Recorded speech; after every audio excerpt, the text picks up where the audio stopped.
Joe,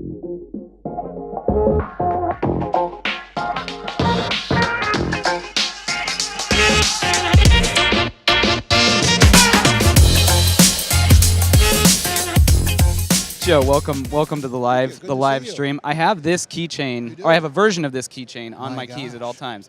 California guy, so I've had it forever. I did not know you were a California guy. Sierra Nevada Pale Ale was actually my first beer, so look at that. Cheers to that. There you go. Let's start here. Let's start with Pale Ale. Start with the start. Yeah, so obviously your flagship fatigue is a real thing. What are you guys doing to breathe some life back into Pale Ale? You know, people talk about brand life cycles, and brands have a 30-year life cycle. I think Mike Bozzoni popularized that several years ago. Yep. And, you know, with a brand like Pale Ale, insiders know it, but the general population really doesn't know it that well. So starting to tell our story about Pale Ale is kind of part two of its life. So we view it really, I mean, actually one of our wholesalers at our national meeting 2 weeks ago said in Texas, Pale Ale is a discovery brand. People are still learning about it. So I think what we're doing is we're starting to tell our story. And you're going to do that by spending about $5 million on a new national campaign. What's that going to look like? Well, we go back and ask people, you know, what do they think of when they think of Sierra Nevada Pale Ale? And we always hear the same couple of things. They think of mountains, they think of the outdoors. We're named after a mountain range. Ken Grossman, the founder, hiked the Sierra Nevadas, came up with the idea for the brewery, the company, named his daughter Sierra, not Sierra Nevada. Running through his blood. Yeah, so you know, when we ask people, what do you think of when you think of Sierra Nevada, they say mountains and outdoors. So it's really talking about, you know, the occasions where people enjoy a Sierra Nevada, and that's what we're doing. And so will this be print, digital, billboards, all of the above? Yeah, print, digital, billboards, internet radio, and NPR radio, social. All that kind of stuff. A teeny bit of outside TV, just because we got it for free. Okay. Yeah. How do you get TV for free? I want to learn this trick. No, we bought print. Oh, okay. Okay. Bundled deal. With Outside Magazine, who has Outside TV. There we go. I like that. There we go. Now, I have heard some of your ads on my Amazon Echo. Excellent. I do my NPR briefing every morning when I wake up, and I hear Sierra Nevada plugged on NPR. Excellent. So it's good listening. It's reaching me. I don't know if that's targeted, and they know that there's a Sierra Nevada in my fridge every once in a while. I think NPR drinkers, it's an independent group, and I think it's just a natural fit. You know, we are the largest independent craft brewery in America, depending how you define craft, of course. But the way we define it. And how you define independent. Well, I guess that's true. We're owned by one guy, so we're pretty independent. Yeah. But yeah, so. NPR is a great fit for us. Now, the last couple of years, you guys have really struggled as, you know, the largest leading independent craft brewer. For the last 2 years, you guys have been in decline, and those are really the only 2 years that you guys have declined ever in history. We were 35-0. Yeah. Damn it. It was the first time for everything. I think the America's Cup is the only one that beat us on that streak. I think they were 84-0. Well, that would have been a hell of a run if you got to 84. That was. That guy in San Diego lost it, but yeah. So what about this year? What about 2018? Are things turning around? We're down 1% right now. Okay. We have a really great fourth quarter plan, so we think we're going to end the year +1. Okay. Maybe +1.5 if we're lucky, so we should be fine. We started to turn around. You know, really, for us, it's getting back to basics. I mean, we've, as a lot of people, been putting a lot of beers out the door. Our record was 2012. We put 93 new beers out. Jeez. And put 51 of those nationally. Wow. So those were the go-go days of the craft beer world. Since we've retrenched. As Benj likes to say. Yeah, well, they were.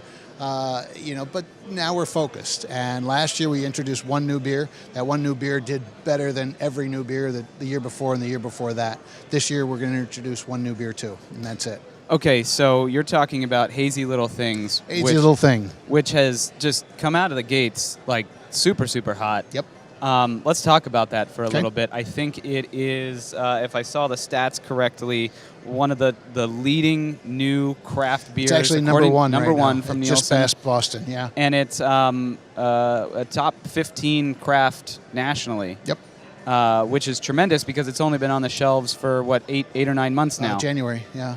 Yeah. So how do you do that? I mean, how do you take a brand like that, you know, from nothing, build it into what it is, and not to mention it is, you know, a new trend, hazy IPAs. started in New England, and you're a West Coast brewer. I mean, what's the secret? So, the secret to new products are a little bit of luck. Really. I always tell our brand team, we position ourselves to get lucky. If we do everything right, the best we can do is position ourselves to get lucky. And with this one, we got lucky. Between the name, the package, and the liquid, just nailed it. But we have to do everything right to get there. And then after you do that, you still need luck, and we've had some luck with this one. This is when you look at hashtags, it's our #1 hashtag brand this past year. People are just having fun with Hazy Little Thing. The beer's great. It's very approachable. It's an easy to drink beer, but it's delicious. And we see a lot of people, just at our own pub, which is a small little nano section of the world, that have switched over to Hazy because they just can't stop drinking it. So. Now, has it cannibalized Torpedo at all, or any of the other products? We came out with 2 new IPAs this year. We had Hop Bullet as our spring seasonal, and then we also came out with this. Last year we had Tropical Torpedo. So Tropical Torpedo's certainly taken some of Torpedo. I think Hazy's probably taken a little bit too. It's hard to say, but we've got 5 year-round IPAs right now. So that's a lot of year-round IPAs. We'll probably look to hone that down in the future. Now you said that it is luck. Obviously, I think some of it is luck. I didn't say it's all luck. I said we positioned ourselves to be lucky. A lot of it is execution as well. So you got to get out there. You got to get your distributors behind the brand. Sure. You got to get the retailers fired up about it.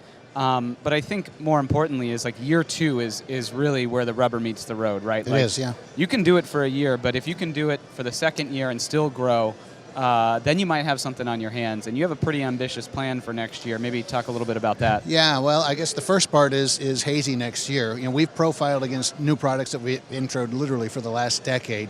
And what's happened the last decade is you see this huge sampling up front. First 90 days in particular, but the first 6 months in general. And then the back 6 months of a launch, you typically see retrenching in distribution, etc. And with Hazy, it continues to march up. It continues to gain distribution, continues to gain velocity, rate of sales increasing. So all those metrics are really, really positive. So we think it's set up for a really good year next year. And that's different than anything we've introduced in the last 5 years. For the company in general, we've got an investment in brand with the ad campaign. We've got an investment in Hazy, but it's really 3 things for us. It's Hazy, it's the brand investment in Pale Ale in particular, and then it's a new beer that we're launching called Sierra Vesa. Now let's talk a little bit about that. Okay. Obviously capitalizing on the session trend, kind of swinging back, the pendulum swinging back, that is, on the consumer side to more easy drinking, Mexican lagers, crisp lagers, pilsners, that sort of thing. Yeah. And you guys are paying attention to that and going to go after it and try to capture some of it. Yeah, it really started with one of our brewers who just wouldn't let go of it. He's just like, we need to do one of these. We need to do one of these. And he was just in love with the style. He's like, I can make the best one on the market. I'm like, I don't think it's a thing. And he made it, and we put it in our variety pack this summer, and it just blew out. And people were writing in about it, and we're like, maybe he was right. So James was right. I said it on record. James Connery, our innovation brewer, was right, and so we're launching it next year round. Okay, and what kind of packages will we see it in? Cans and draft, but mostly just cans. Okay. 6-pack cans, that's it. Interesting. Yeah. So no bottles for that brand? Well, now, why is that? We love cans. We would love to be an all-can brewer, truthfully, but we've got a lot of glass out there, and there's a lot of people that love and are used to Sierra Nevada in a bottle, right here. It's pretty delicious. Right now. Yeah. But cans, anything new that we introduce can only now.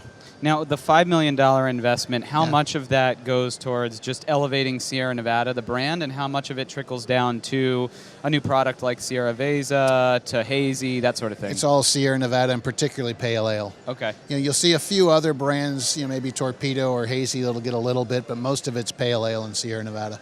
Yeah. Yeah. So where do you think you're going to finish out the year this year? You said up 1. Up 1 to 1.5. That'll be right around 1 million barrels, or a little over. Yeah, over. We've been at 1 million barrels for the last 3 years. And between Chico and Asheville, how's capacity utilization looking like? We've got capacity. We do have capacity. So we've been at this level for 3 years. Okay. So yeah, we've got plenty of running room there for sure. Awesome. Now, overall craft trends, and we saw 5% mid-year growth from the Brewers Association, and actually we're going to have Bart Watson on next, I think, to chat a little bit more about that.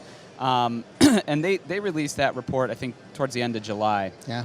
Now, if you dig a little bit deeper into the numbers, what you find is that, yes, it's top line 5% growth for all craft, but the big guys are really slowing down. Yeah. Now, how much more difficult is it today, now that there are nearly 7,000 brewers, for a large established brand like Sierra to stay relevant? A lot. You know, about 5 or 6 years ago, one of our analytics guys did a forecast looking at all the top 15 brewers and their growth trajectory, and looking at SKUs. If they had the same SKUs as we had and they were national, what would it do? And basically, it was really interesting because everybody sort of hits the wall at 1 million barrels. And really, that's the high end for craft these days, is everybody sort of hits the wall at 1 million barrels. And I think that what we learned from that is probably the higher end of what a brewer can do on word of mouth. And to go beyond that, it takes more investment to reach a different audience. And so that's our big mission for next year, is reaching that different audience. And is there like a big sort of step ladder that you guys got to jump to then? I mean, it's like, does it go from 1 to 1.2 million barrels, or do you really need to kind of step on the gas pedal and just punch it to 1.5? I think it's really one market at a time, and we're just trying out a whole bunch of stuff. Honestly, we don't pretend to know what the right answer is, but we've done a lot of testing and had some really great results, and we want to continue to see that happen. But we're going to kind of build it one market at a time and one campaign at a time. But so far, so good.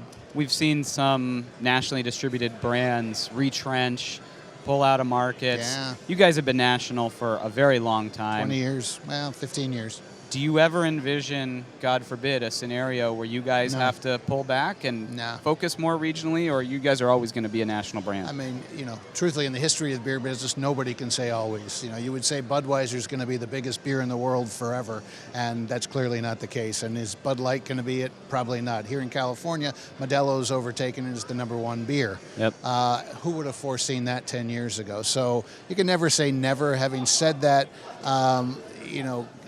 Sierra Nevada is kind of the bedrock of craft beer in a lot of ways. Ken was a pioneer of the community. It's a loved and respected beer everywhere. If we support it right, there's no reason we shouldn't continue to be national for years to come.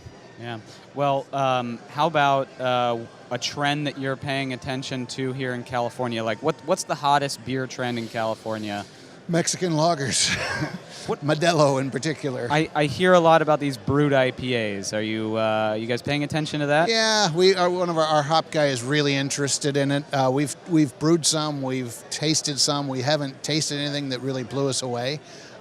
They could be the next thing. I don't think they have the appeal that Hazy has, and people like them for the dryness and the finish, but Hazy has an approachability that no IPA's ever had. People love that hoppy flavor, but it's limiting in the fact that people don't like the bitterness. Hazy's found a way to open it up to people that don't really like IPAs can drink this and really enjoy it. Brewed, I'm not sure goes there. I think it's a different way to appeal to IPA drinkers. All right. I think it's exciting, but it's smaller. Well, we're going to hold you to that. If we see a national rollout in a year of a brewed IPA from Sierra Nevada, fair point. I'm pulling up this conversation. Joe, great to see you. Keep riding the Hazy train. Don't drink all your beer at once. I will try not to.